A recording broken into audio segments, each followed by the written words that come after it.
Buenos días a todos, tardes ya, es un gusto estar aquí con ustedes. La verdad que agradecerle al doctor Barrón la invitación a este primer Congreso Internacional de Infertilidad y Reproducción Asistida. Bueno, del tema del que yo les vengo a hablar es un tema que particularmente creo que está generando lo que se está viendo en el mundo, que es las subdivisiones o las subespecializaciones de ciertas áreas. La medicina reproductiva, para realmente ejercerla y realizarla bien, tenemos un grupo que lo conforman desde andrólogos, urólogos, genetistas, gente que hace medicina reproductiva, obviamente endocrinología ginecológica, la gente de laboratorio, de andro, de in vitro, pero también el área de cirugía reproductiva. Nuestra formación como tal de la subespecialidad no contempla que tengamos un adiestramiento y que tengamos una capacitación en histeroscopía o en laparoscopía, y mucho menos en pacientes que son infértiles, cuando se hace una formación endoscópica general ginecológica, vaya. Entonces, en este sentido, a nivel mundial, se está gestando prácticamente una corriente de médicos que se dedican a la reproducción asistida, que se dedican a la medicina reproductiva, donde tienen una inclinación hacia lo que es la cirugía endoscópica reproductiva. Voy a tratar de ser ordenado en mi plática y poderles mostrar las diferentes áreas de cirugía que atendemos en los pacientes. Voy a empezar por cirugía de vagina, cirugía de cervix, cirugía de endometrio, de cavidad uterina, de trompas, de óseo, de trompas, de ovarios, y de embarazo. Y quiero mostrarles el mundo que representa la cirugía reproductiva más allá de lo que normalmente estamos acostumbrados a ver en cirugía abierta, en cirugía laparoscópica, histeroscópica. Entonces voy a empezar con lo que es cirugía de vagina. Obviamente que una opción para poder visualizar la vagina es hacer una vaginoscopía que nos permita apreciar todo el conducto vaginal, este espacio, todas estas paredes. En aquellos pacientes particularmente que se quejan de dolor a la vida sexual, podemos apreciar el cervix, gran parte del canal endocrinal, los fondos de saco, pacientes que pudieran tener algún cuerpo extraño, que tengan infecciones vaginales de repetición o alguna lesión únicamente vaginal. La vaginoscopía es una opción también para pacientes con infertilidad. Aquellos pacientes que tienen una lesión polipoidea que protruye a través de lo que es el canal endocervical de vagina, pacientes que al tener vida sexual sangran o que tienen dolor, obviamente puede ser facilitado por esta presencia de estos pólipos que el paciente manifiesta, pues evidentemente como una condición que le genere sangrado, que le genere dolor, ¿sí? Pacientes que tienen un tabique vaginal longitudinal, pacientes que tienen una condición precisamente de un útero didelfo o que tienen doble vagina, doble cervix, útero, pacientes que pudieran incluso tener un hematometro, un hematocolpos en este tipo de casos, como lo van a ver más adelante, que tiene un pequeño orificio que realmente se drena este sangrado, pues hay necesidad de resecar esos tabiques, ¿sí? Si a la paciente le genera dolor o estéticamente no le gusta, o máxime si genera hematometro. Estas resecciones pueden ser obviamente con sutura o únicamente con energía. El tabique vaginal transverso, que es una rareza aquí, obviamente que esto se presenta algo muy parecido a como si fuera un himen imperforado, un pequeño orificio. Son mujeres que han grados menstruales de 8, 10, 12 días, realmente un spotting muy continuo, y la técnica nos exige que sea una resección de este tejido en un sentido transversal y un poco también en un sentido sagital, para poder generar una amplitud total de lo que es la vagina. Obviamente estos pacientes se pueden embarazar con vida sexual, de manera natural, ¿sí? O en su defecto con inseminación. Lo más común es que los tabiques vaginales transversos sean en el tercio medio o en el tercio superior. Aquí les muestro una cirugía seguimos todavía cirugía reproductiva en vagina, un síndrome de Wenderlich o IRA, como le dicen los gringos, o que corresponde a un útero didelfo dentro de las malformaciones mullerianas. No es otra malformación hemática a nivel de vagina, útero, tienen un hematometra, un hematocolpo. Si generamos esta resección, pueden ver ahí la apertura precisamente a nivel vaginal. Yo recuerdo cuando era residente que este tipo de pacientes se operaban por cirugía abierta, confundidas con operación de ovario, ¿sí? Y lo que tenían precisamente estas adolescentes era que tenían un hematometra y un hematocolpo. Hoy por hoy ya no hay necesidad de hacer una cirugía abierta, es una cirugía vaginal. Con el drenaje, como pueden ver ahí, de este material, es un material obviamente hemático de color ocre, viejo, antiguo, ahí de muchos meses, años quizás, y una niña con dolor pélvico crónico. La resección que estamos haciendo ahí, incluso al punto de poder quitar un poco de tejido y que no tengamos riesgo de que se pueda volver a cerrar esta vagina aquí, ¿sí?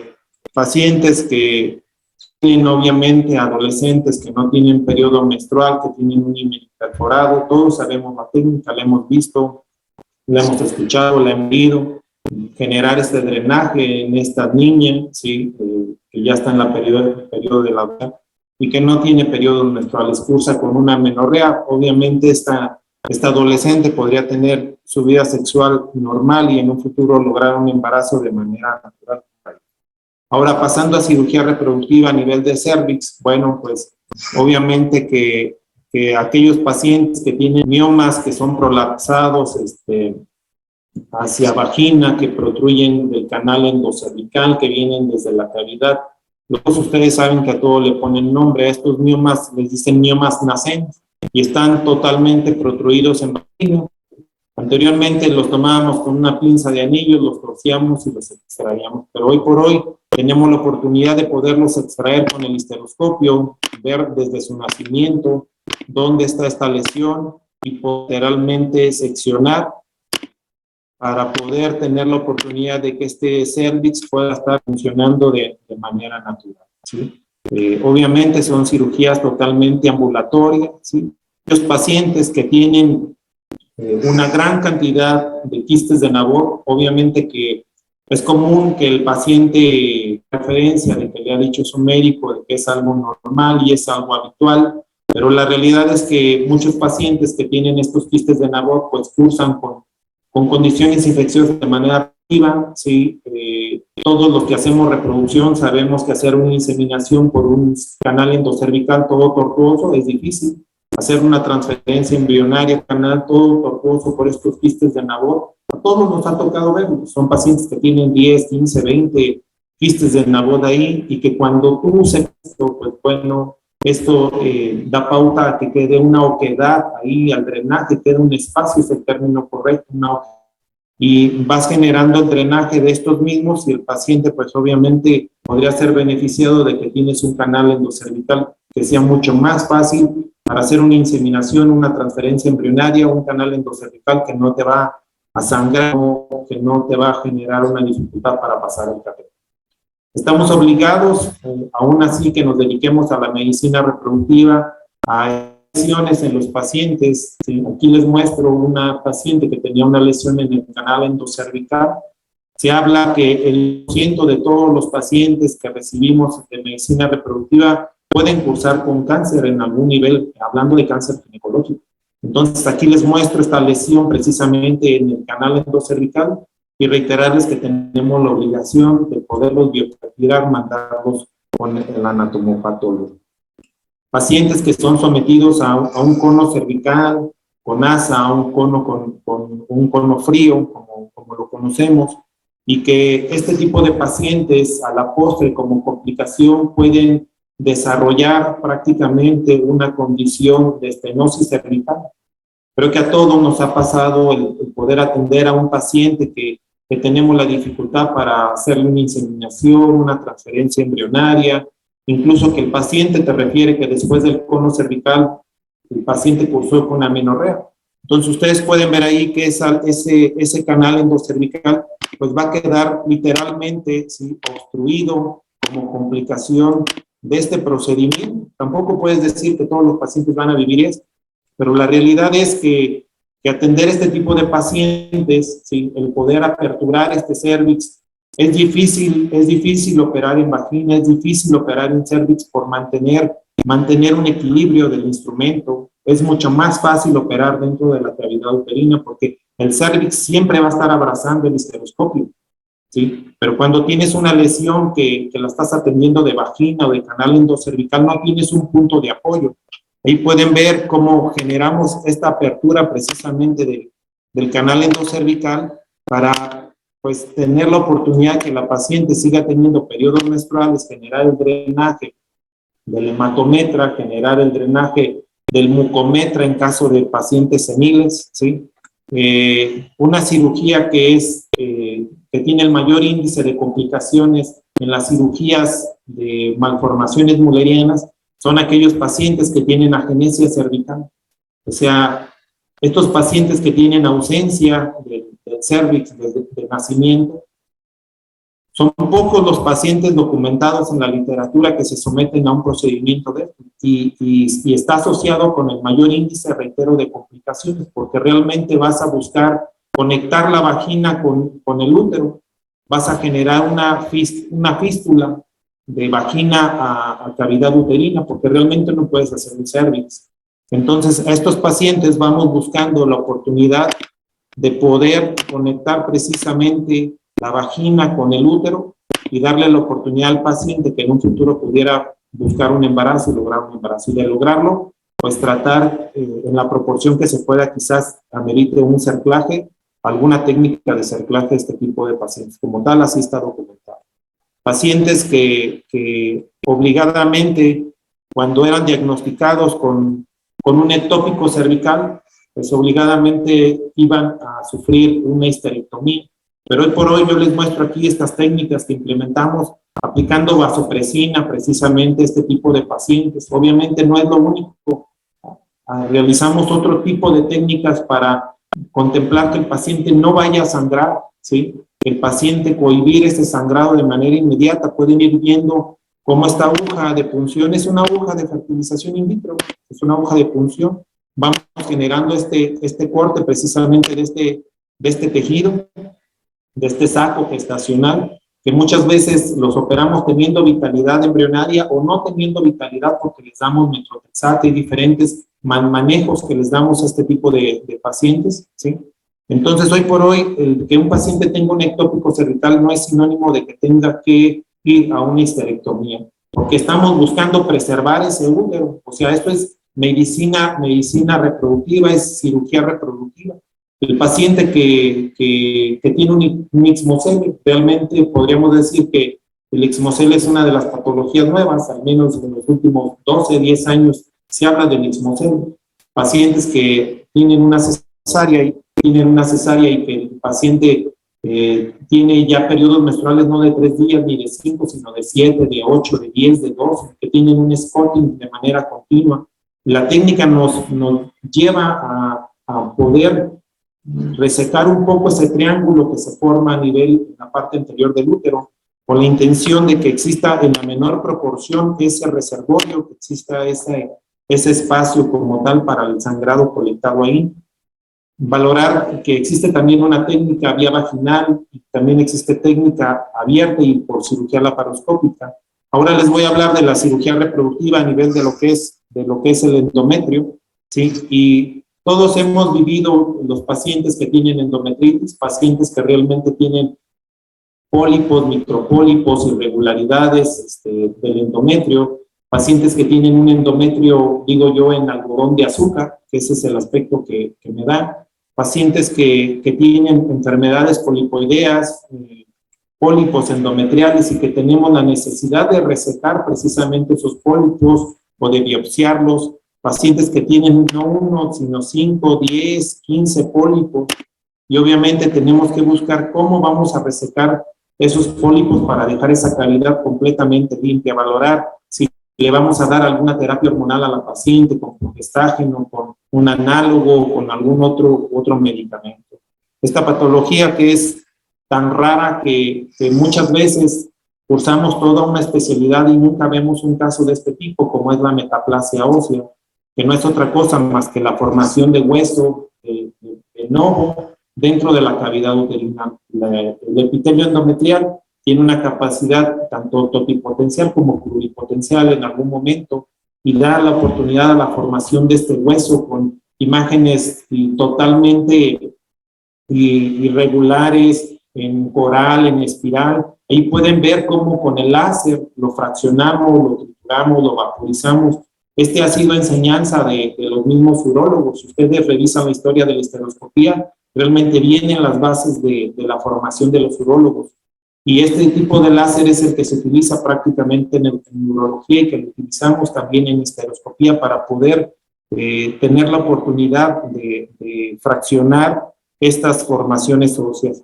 Pacientes que tienen hiperplasias de endometrio y que tenemos la necesidad de poder hacerles el seguimiento histeroscópico, obviamente con algún manejo médico al paciente si tiene deseo de fertilidad. O sea, si un paciente no quiere, no desea hacerse una histerectomía, pues tenemos que ser honestos con el paciente y decirle que tenemos que biopsiar esas lesiones, implementar algún medicamento y sobre eso estar generando cada 3 meses, cada 6 meses, cada año, dependiendo de la evolución de las lesiones y ver que realmente no evolucionen a un cáncer de endometrio. Entonces, este tipo de patologías pues son candidatas a poder utilizar un análogo de la GnRH que inhibe el eje hipotálamo, hipófisis, ovario y de manera subsecuente también el endometrio. Pueden ver ahí la cavidad, pueden ver el endometrio, cómo se ve. Es el mismo paciente que tenía la hiperplasia anterior. Veanlo ahora cómo se ve con el efecto del medicamento. Ya logran apreciar un endometrio atrófico, pero que si no es a través de endoscopía, no le puedes dar seguimiento realmente a este paciente de manera clara, porque le podrías tomar biopsias con una cánula de pipel, pero esto es una mejor medicina. El barrido endometrial o el stretching endometrial o la limpieza de la cavidad obviamente puede estar indicado para pacientes con pólipos, para pacientes con endometritis, con irregulares endometriales, y no es otra cosa más que estarle haciendo un legrado totalmente visual como tal al paciente, ¿sí? Aquellos pacientes que desarrollan este tipo de imagen, que no es otra cosa que una distrofia vascular endometrial, está muy aparatosa, pero esto podría ser algo normal. Realmente se puede asociar a una falta de un vaciamiento o de una expulsión del endometrio de manera completa. Son pacientes que mantienen ya en un periodo estrogénico parte de lo que correspondía a una etapa progestacional. Ven parte de las arterias espirales ahí. Entonces, esto podría ser algo normal, aunque se asocia también con algunas entidades inflamatorias, ¿sí? Se ve realmente grotesco, ¿sí? Ahora, hablando de cirugía reproductiva a nivel del útero, pues todos estamos súper familiarizados con la miomatosis uterina, ¿sí? Obviamente que lo que buscamos hoy por hoy con las técnicas de cirugía reproductiva es traumatizar lo menos posible el endometrio, marcar la zona que vamos a operar, sea con tijera, sea con grasper, sea con láser, o lo que sea que nos permita ir preservando la mayor cantidad de endometrio, ¿sí?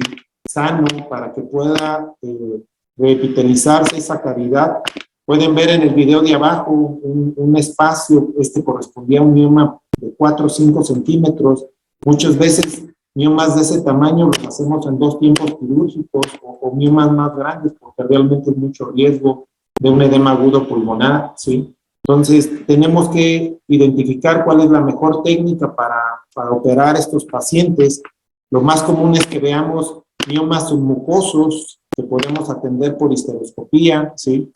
Son los más comunes que logramos atender, ¿sí?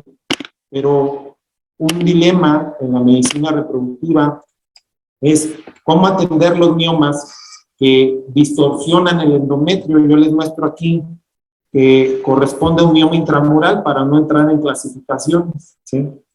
Pueden ver en el video que no se aprecia realmente el mioma, pero ya lo habíamos visualizado por resonancia magnética, ya lo habíamos visualizado por ultrasonido, que totalmente deformaba la cavidad cuando empezábamos esa preparación endometrial. Vean ustedes cómo estamos cortando con el electrodo bipolar y no se ve ningún mioma, pero conforme vamos avanzando, se empieza a apreciar precisamente la presencia de este mioma que está, reitero, intramural. Aquí está la secuencia de este paciente, donde ustedes pueden ir viendo cómo va apareciendo este mioma, ¿sí? Nos limitan la cuestión visual porque precisamente las paredes nos van colapsando el espacio donde trabajamos hasta tener la oportunidad de poderlo ir desprendiendo, ¿sí? Y aplicar la técnica de dejar ese mioma totalmente intracavitario. Yo me gusta mucho que si no puedo sacar el mioma lo dejo ahí, pero ya he tenido los casos de pacientes que el mioma se vuelve a reimplantar. Entonces, a ese tipo de pacientes yo lo valoro si le dejo una sola dosis de un análogo de GnRH o incluso le doy un mes de ESME para que no se vuelva a revascularizar ese mioma, ¿sí? Obviamente que los miomas pues tenemos de todos colores y sabores como ginecólogos, como biólogos de la reproducción. Hablamos de un mioma gigante cuando supera los 10 centímetros y obviamente los pacientes pues tienen deseo reproductivo. Miomas intraligamentarios, como pueden ver el que está abajo, miomas que están a nivel del istmo, como el de la parte superior, ¿sí? Y hay miomas que por el plano en el que están puede ser que no necesiten obviamente ninguna cuestión de estructura, algunos evidentemente sí, ¿sí? Entonces, pues utilizar todo a nuestro alcance, tanto tecnología, endoscopía, equipos, suturas, barbadas, que nos permitan atender este tipo de pacientes. Hace rato escuché el debate que tenían sobre lo que es la adenomiosis. Ustedes pueden ver en el video de arriba cómo se percibe una adenomiosis. Vean la colección que se ve en la pared posterior. La adenomiosis tiene predilección por la pared posterior. Y aquí pueden ver cómo generamos ese drenaje, ¿sí?, en la pared posterior. Y de generar ese drenaje vamos generando la resección precisamente y la evaporación de este tejido, ¿sí?, al punto donde esta lesión prácticamente la desintegramos y posteriormente buscar realmente la mejoría con el paciente. En estos dos videos les quiero mostrar cómo la discrepancia visual del grosor de las paredes en el video de arriba, vean la pared posterior que es mucho más gruesa, la adenomiosis tiene predilección por la pared posterior, y vean en la histeroscopía cómo son úteros que no se distienden, que son duros, acartonados, se ve un endometrio inflamado, es una endometritis prácticamente aséptica. La adenomiosis genera endometritis, es una causa de endometritis y obviamente una disfunción por el endometrio. Por eso esos pacientes pudiese ser que tengan mayor dificultad para embarazarse e incluso se asocian con mayores pérdidas de embarazo que un paciente que no tenga adenomiosis. Cuando ubicamos por resonancia magnética, por ultrasonido, que el paciente tiene un adenomioma, pues vamos buscando cuál es la mejor de las técnicas para poder atender este tipo de pacientes. Obviamente que no es fácil operar este tipo de pacientes porque no está delimitado completamente la lesión, o sea, no es una miomatosis. Quien programe una miomatosis y se encuentre con una adenomiosis va a llorar en el quirófano, va a sufrir, porque una adenomiosis no tiene planos realmente, entonces tienes que buscar la posibilidad de poder orientarte bien la lesión en dónde está y con esto la oportunidad de tener un buen resultado. Aquí les quiero mostrar un caso de una adenomiosis difusa, totalmente generalizada, hay quien le llama severa a esto, donde pueden ver la morfología que le condicionó a este útero. Este útero, cualquiera de ustedes me podría decir que es un útero dismórfico, es un útero en Y, pueden apreciar ahí, pero esto es muy factible pensar que fue condicionado por el crecimiento de la adenomiosis en todas las paredes. Entonces, nosotros hemos implementado una técnica que nos permite resecar precisamente estas paredes, mucho más la anterior y la posterior que las laterales, donde recreamos una técnica de un japonés que se apellida Osada, que él fue el que primero documentó esta técnica para poder atender a estos pacientes que tienen deseo reproductivo, ¿sí? Y marcamos un rectángulo en la pared anterior y un rectángulo en la pared posterior que literalmente se unen. y vamos seccionando esta parte del miometrio, ¿sí? Preservando la serosa, ¿sí? A un punto de poder trabajar este útero, ¿sí? Reitero, tanto en la pared anterior como en la posterior, y lo que nos permita en la porción lateral. A este tipo de pacientes nosotros les damos un año de manejo hormonal y posteriormente buscamos un embarazo. Son pacientes que tienen todo en contra, esa es la verdad, ¿sí? Son pacientes que podría ser mucho más fácil embarazarlas con un útero subrogado, prestado, alquilado, que realmente con este tipo de útero. Ya hemos tenido los casos de pacientes que acaban con un perpetismo placentario, logrando el embarazo, acaban en histerectomía obstétrica. O sea, les cuento las buenas y las malas, tampoco tengo que venir a mentirles aquí, ¿sí? Obviamente este tipo de pacientes acaban así, suturados. Digo yo que es un Frankie, es el término que yo utilizo para estos pacientes realmente después de que quedan aquí suturados estos úteros, ¿sí? Pueden ver ahí cómo vamos aplicando precisamente esta serosa, ¿sí? Y así se ven estos úteros. Pueden ver ahí 8 manos, porque entramos cuatro cirujanos ginecólogos, ¿sí? Lo pueden apreciar ahí, porque realmente se necesitan manos en este tipo de pacientes y también se necesita el conocimiento de esta patología. Son pacientes que totalmente están desahuciados de no poder lograr un embarazo. Les muestro aquí, continuando con la cirugía reproductiva de útero. En antaño, antiguamente, los tabiques uterinos los cortábamos por la mitad. Fuera láser, tijera, fuera energía monopolar, bipolar con electrodo, pero hoy por hoy lo que hacemos es resecarlos con el resectoscopio. O sea, tienen mejores resultados los pacientes cuando resecas todo ese tejido. No, les muestro los videos arriba, son míos estos videos, o sea, les muestro la evolución que hemos tenido, ¿sí? Entonces, la técnica nos permite resecar prácticamente con el resectoscopio, ¿sí? Y evidenciar que estos pacientes tienen una menor incidencia de sinequias o mala cicatrización del fondo uterino y les va mucho mejor este tipo de pacientes. Pueden ver en el video de arriba cómo este es un útero dismórfico, un útero en T. Pueden ver una pared recta ahí con un ángulo de 90 grados. Y también acá lo van a ver hacia el lado izquierdo.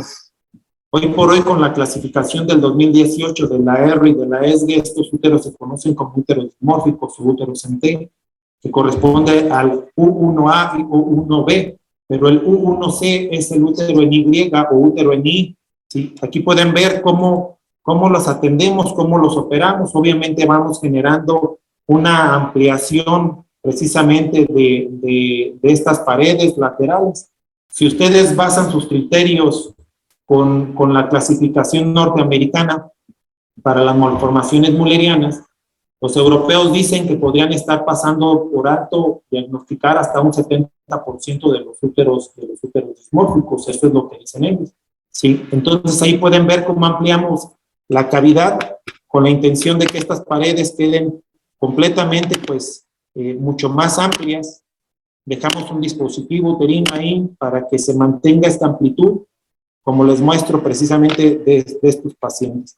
Pacientes que tienen un síndrome de Asherman, lo mismo, ya no cortamos las sinequias por la mitad, o sea, las resecamos literalmente en el borde superior y en el borde inferior, como aprecian aquí, y buscamos la extracción de estas porciones, como aprecian ahí, ¿sí?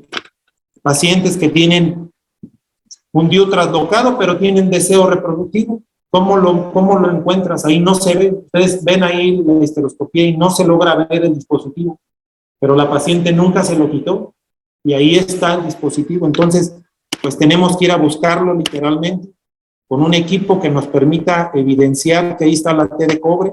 Como pueden apreciar ahí visualmente, se percibe, ¿sí?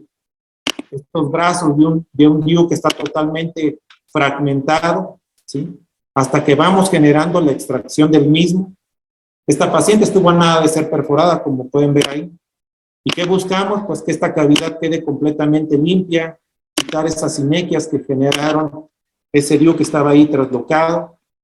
Obviamente que podemos encontrar todos los escenarios factibles. Muchas veces no es más maña que técnica el poder extraer estos. Hay una asa de loop con la cual se puede traccionar prácticamente estos views.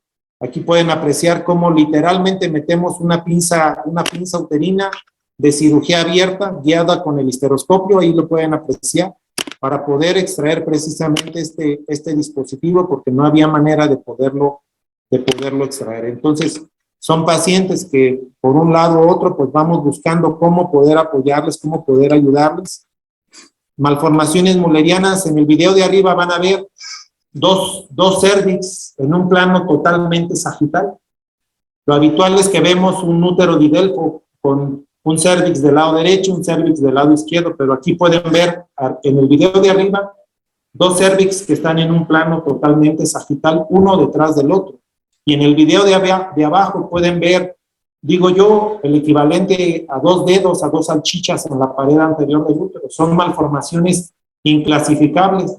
La verdad no quise ponerles ningún video de malformaciones comunes porque pues ya lo sabemos. Venimos a un congreso de novedades, de cosas que pueda uno aprender.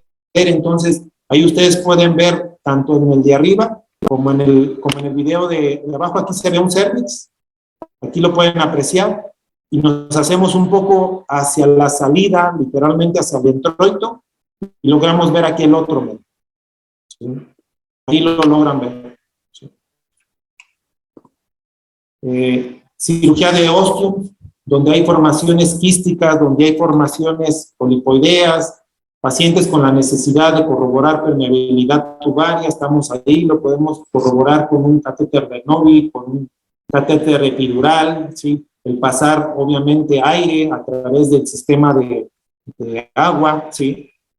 Pacientes que tienen una formación quística, como les decía, pacientes que tienen pólipos. Muchos pacientes la endometritis la desarrollan allí en los cuernos y esa endometritis puede causar obviamente formaciones polipoideas.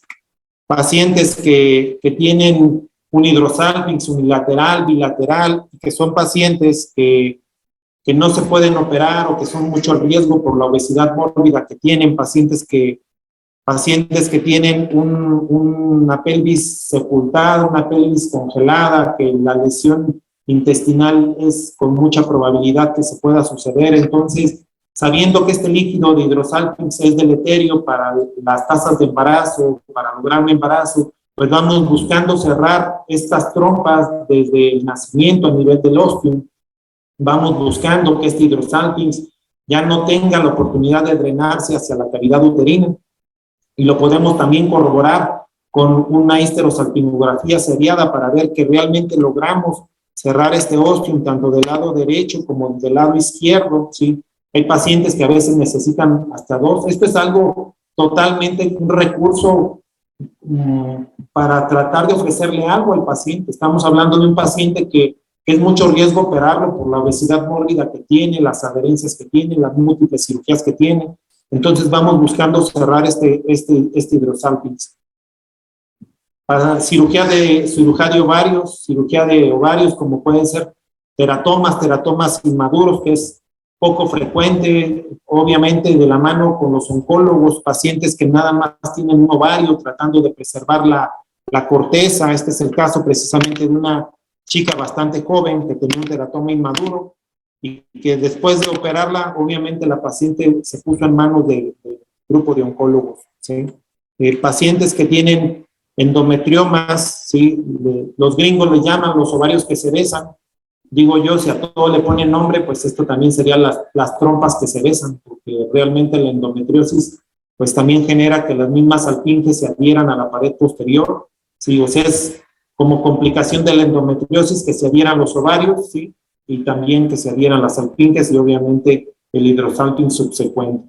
Pacientes que tienen una torsión ovárica, pacientes que están con el riesgo de perder el ovario, pero si operamos a esos pacientes de manera temprana, obviamente vamos buscando que el paciente tenga la posibilidad de preservar ese ovario, de no quitarlo. Está la técnica, el protocolo de, además de destorcer, porque creo que es la palabra más práctica, decirlo así, creo que es correcto, ¿sí? Ahí pueden ver cómo está todo el anexo, cómo toda la cuestión vascular ya se generó revertir esa torsión. Se le puede dejar enoxaparina a este tipo de pacientes, ¿sí? Voy a entrar a la cirugía de trompas, ya me restan cosa de 3 minutos, 4 minutos, el comprobar la permeabilidad tubaria.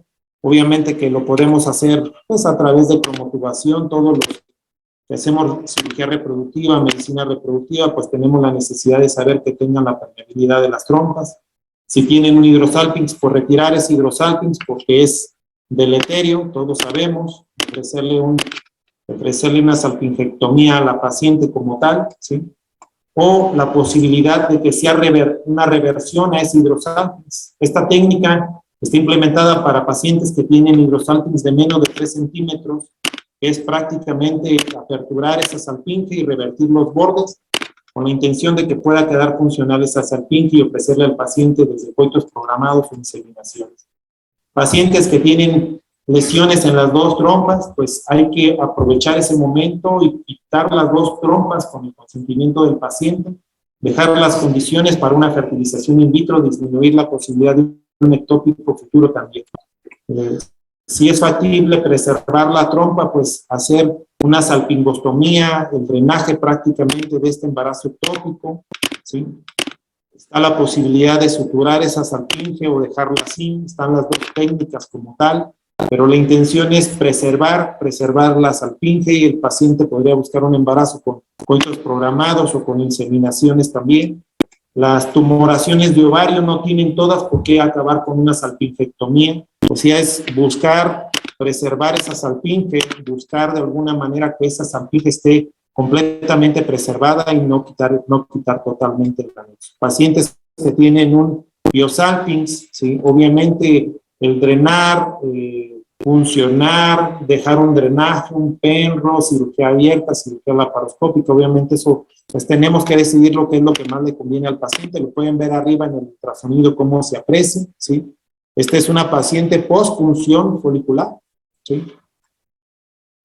Pacientes que van a una recanalización tubaria, aquí les muestro una técnica mixta, digo yo, porque es laparoscópica y abdominal.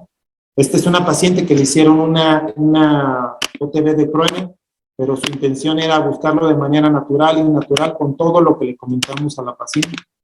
Liberamos lo que es la salpinge y la exteriorizamos a la pared abdominal y la trabajamos literalmente en el abdomen, ya afuera la salpinge, ¿sí? Obviamente que vamos buscando hacerle a la paciente una microcirugía cuando se puede, cuando se tiene la facilidad en estos pacientes, pero literalmente exteriorizamos la trompa, trabajamos la trompa precisamente fuera del abdomen y corroboramos la permeabilidad de la trompa con el paciente. ¿Quedan estos muñones? Sí, evidentemente sí, mas sin embargo el paciente era lo que quería y buscaba y deseaba, con el riesgo de que pueda desarrollar obviamente un ectópico. Aquí les muestro una patología que todos en esta parte del continente lo conocemos como Friedreich-Curtis, pero la realidad es que esta patología la describió un médico uruguayo primero que las personas Friedreich-Curtis, que es el doctor Estajano, y este sudamericano fue el que documentó esta patología de adherencias perihepáticas y en el hueco pélvico a consecuencia de lesiones precisamente infecciosas que condicionaban un factor tubario, un factor tubo peritoneal. Estos pacientes, pues como ustedes saben, traen un complejo infeccioso. Y para terminar, pues quiero mostrarles esto, que es cirugía reproductiva en el embarazo, pacientes que tienen pérdida repetida de la gestación. Y lo que hacemos es una histeroembrioscopía. Son pacientes que tienen un producto sin vitalidad, vamos directamente por él, como pueden ver en el video de arriba. ¿Sí? Hacemos una histeroscopía de toda la cavidad, de la morfología, visualizamos la morfología del embrión, la vesícula vitelina, lo que se puede apreciar ahí del saco gestacional. A veces vemos tabiques uterinos, vemos áreas de trombosis, a veces tenemos la oportunidad de extraer todo el embrión o por segmentos, pero realmente es una falacia que nosotros como ginecobstetras mandemos el tejido de aborto a un genetista.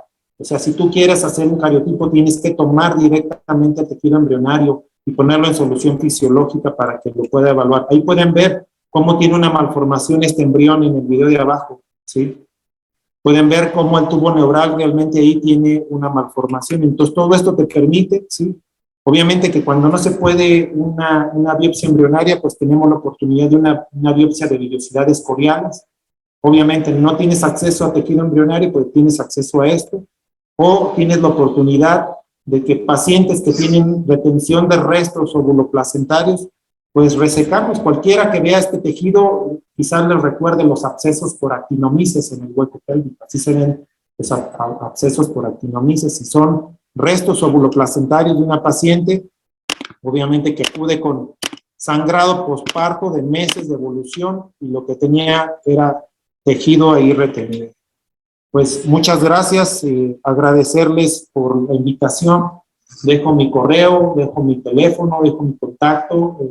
Muchas reiterarles, gracias por la invitación, doctor Barrón, gracias por la iniciativa que están haciendo con el colegio. La verdad que es algo muy bueno para todos los que nos dedicamos a la reproducción asistida, para los que nos dedicamos a la medicina reproductiva y para los que nos dedicamos a la cirugía reproductiva. Muchas gracias.